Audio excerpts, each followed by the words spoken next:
Sa mga hindi pa pamilyar sa halamang gamot na ito, ang tawag dito ay damong Maria, mugwort sa Ingles, at hilbas naman sa Bisaya.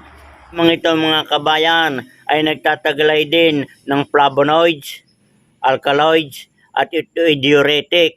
Meron din siyang antibacterial at antimicrobial properties at anti-inflammatory na tumutulong sa pamamaga sa mga sakit sa ating balat at skin diseases. At ito ay napakarami pang mga benepisyo sa ating kalusugan.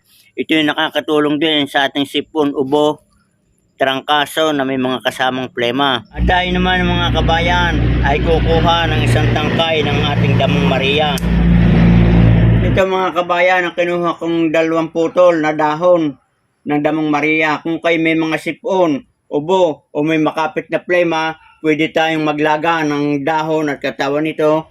Pwede rin samahan natin ng ugat para maibsan yung ating ubo, sipon o may kasama makapit na plema. At kung masakit naman ang ating ulo, pwede tayong magdikdik nito at ating itapal. Pwede tayong magdikdik ng dahon ng helbas o mugwort o damong Maria at ating itapal sa ating ulo kung sumasakit yung ating sentido.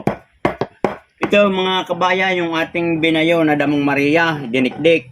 Pag ito'y nakatas natin katulad nito, may ganyang katas na, pwede nating itapal kung sumasakit ang ating ulo, sa ating sentido, kung kayo may mga eksema, yung mga kurikong, o yung mga infection sa balat, maganda rin itapal, ito'y nakakatulong upang madaling bumahaw. At ngayon naman mga kabayan, ang isa pang karanasan ko na, kung kayo ay may mga ordinaryong bukol sa sikmura o sa tiyan, at medyo malaki-laki na, pwede kayo magdikdik nito ng marami, at ating kakatasi, ating didikdikin, at pagkatapos ating papaisin sa dahon at ating iihawin sa apoy yun habang mainit-init pa, ay ating lalagyan ng langis ng niyog at saka natin itatapal sa parting bahagi na may bukol. Ito yung makatutulong. Gawin nyo ng 1 buwan at siguradong gagaling agad. Ganyan ang ginawa ko sa aking misis. Magandang araw, kabayan.